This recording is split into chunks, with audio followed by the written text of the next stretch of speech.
Hello again, welcome back once again to one of our watercolor basics and watercolor week. The transparency of watercolor, what does that mean?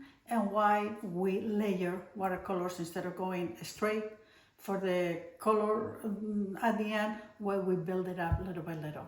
So without further ado, let's get into it. We're gonna touch on to something that is very unique to watercolor, and that is the transparency of the medium.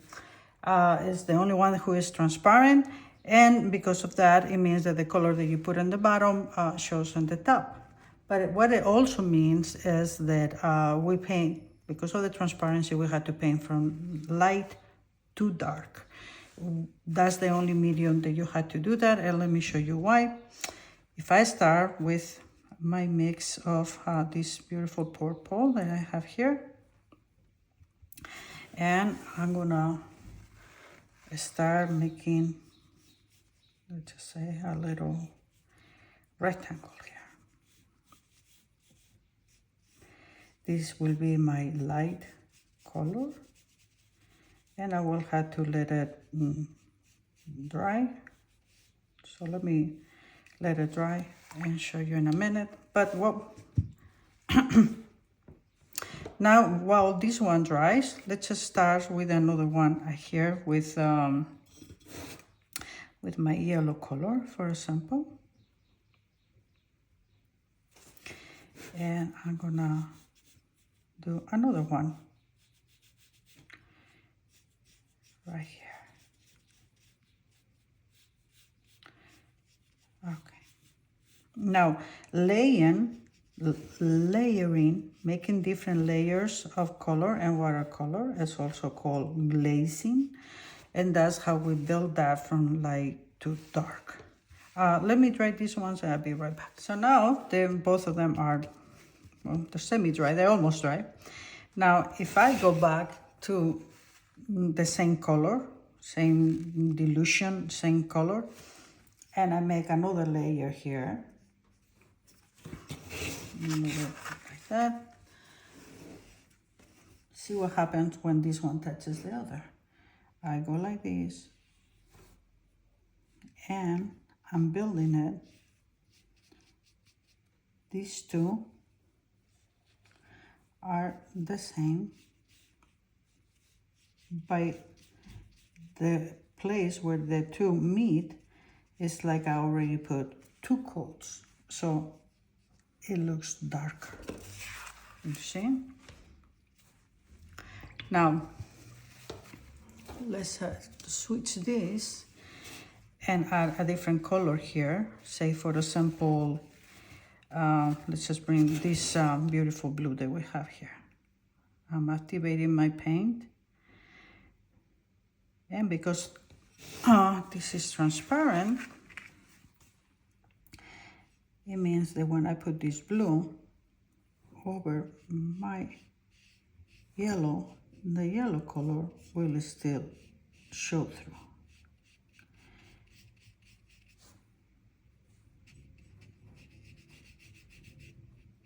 Okay. Can you see?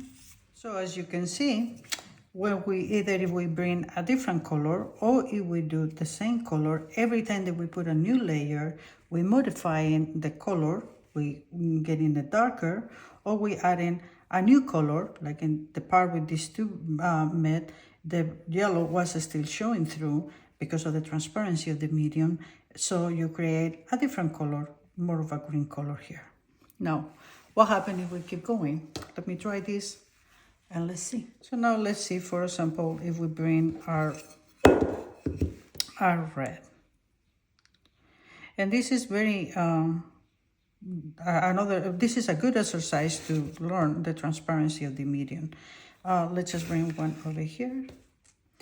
I'm trying to get the same, like none of these paintings, none of these colors are darker. If I was putting this in black and white, they will be in the same tone. But because they are transparent, they're allowing me to see the color that it was beneath, so that I'm continuing to create new colors. You see that? Say, for example, that I was trying to make with the first with the yellow. And I was doing more like a rose. Put it like this. We're gonna let that dry. Then we're gonna get this color over here. We're gonna let it dry. And let's just do it with the blue. All of them are really light. We're gonna let them dry. And in the meantime, I'm gonna go back to my purple, and then I'm gonna put a third layer. Take a little bit some of the water, and we're gonna put another layer.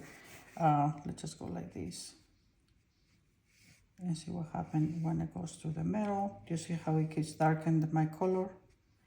So by putting different layers of light color, I'm building more and more darker colors. By putting layers of different colors, I'm creating different shapes of colors, wherever the colors are going. But what will happen, while this one here is drying, let's just see what will happen if I was to start going dark from the get-go. So I'm getting my darker color, and I'm starting here with a big swap of this dark color. Let's make another triangle.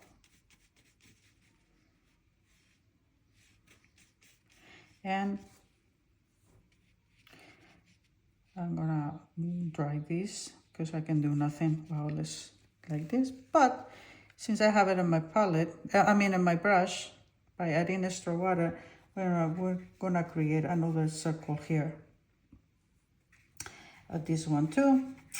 And now I'm gonna dry everything that I have here. And we're gonna get another layer of my yellow. Just for the sake of seeing it, I'm gonna go a little bit outside so that we can see how we started with the same tones. And so this will be two of the same colors. Now let's just say to this pink, let's just add a blue, just to see. Now this is a very unique to watercolor because in watercolors we create our darkness by layering the same color or different colors one on top of the other. And opaque mediums like acrylics or oils, wash, the way that is done, usually, let's just do a blue here, is by adding black.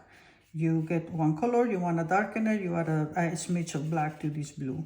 You want to make it lighter, you add a little bit of white. And that's how you accomplish the lightness to darkness in opaque things. We cannot do that here in watercolor. We always start with the light because as we keep adding other colors, we change the color. If I was adding, well, let me finish this first. I'm gonna put here some other red. Let me lighten it up a little bit. So in watercolor, we build up instead, because what happens if we go from dark to light? So now this is my dark purple. Say now that I'm gonna put, let me get a piece of scrap paper. Let's get some of this, that lighter. More water. See, this is a lighter. Say that I'm gonna put this light color on top of a dark and see what will happen. I start over here. And you see, I'm not able to lighten the color that it was beneath. Or if anything, even if this is a light color, well, now I activated the paint in the back and it's giving me a little bit of run. But as you can see, it's just getting darker or messy, but I'm not lighting that color underneath. However, if I keep going, if I can go in here with another layer of this one, you see how my metal,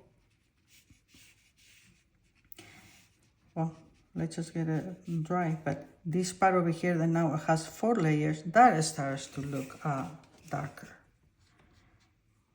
And if I was bringing here, we kind of left it there by itself, but say for example here I was bringing another one of my blue color, I'm gonna continue to change my colors, but all of them are coming through.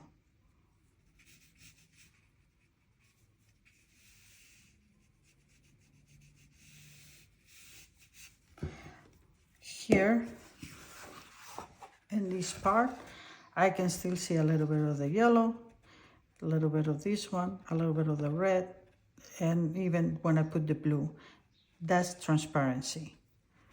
This is making a mess.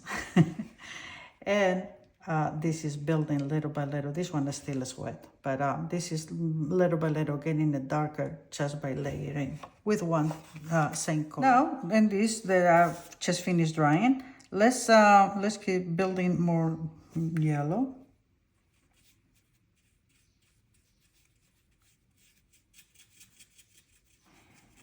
Let's keep adding more blue on this other one. Oh, that has too much water, not enough color.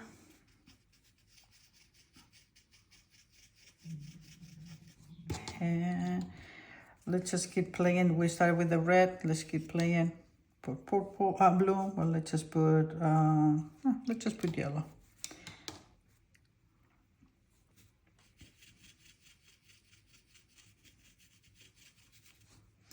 And then this other one, I got purple and red, let's just put blue.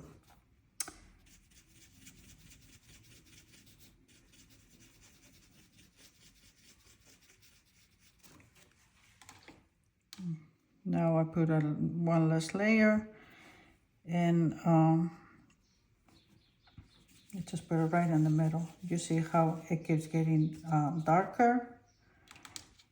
I get, let's just put the purple one in this last one. Okay, getting new colors, more blue here. Oops, that's a little too dark. Go with more water. And let's just bring in the yellow here. Let's let this dry. Another thing, because of the transparency, is that we cannot put white. So we had to save the white of the paper and watercolor because the lighter colors of all is white. And if we're building from light to dark, then if we want something that is white, it has to be the white of the paper. So say for example that I wanted to get, I don't know, let's just do like a center of a flower. I will allow the white of the paper to show through. Now, that's not the best color to show, oh well. Now I will keep building by adding more color in some of my outer petals. So this was a flower.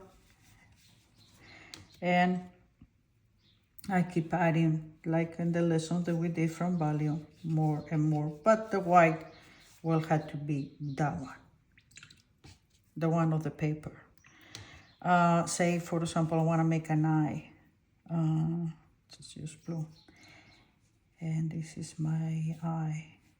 And I want to have a highlight. I will have to leave a white area unpainted. And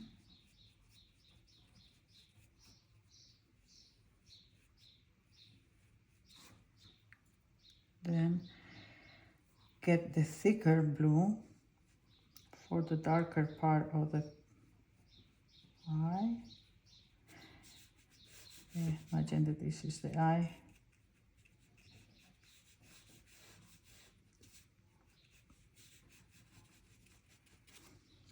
And I will go thicker, even thicker, for the side of the eye. But the white will always have to be the white of the paper. I hope that that this gave you a little bit of a better understanding of what we mean when we say the watercolors are transparent. By building little by little in layers, you get darkness and you can save your lighter values. The colors that are underneath always show, regardless if you see it in this big or if you see it in these little samples. And the white of the paper has to be safe. Never try to do dark to light because there's nothing you can do. I mean, you can do a mess if you move the color underneath, but this one is still lighter. The dark color is already there. So when you put something transparent onto something dark, still the dark shows through. So that's one of the most unique characteristics for this medium. It is fun because it makes it unique, but it's fun to play in layers. And that's what we mean when we say the watercolors are transparent and the watercolors are paint from light to dark. I hope that you learned something out of this video, something that is very unique to watercolor, as it is the transparency of the medium and how we work with that. Check the other videos if you're interested for the watercolor basics, and then you can see them again and again till you get it going. But most importantly, don't forget to have fun, and I will see you in the next video.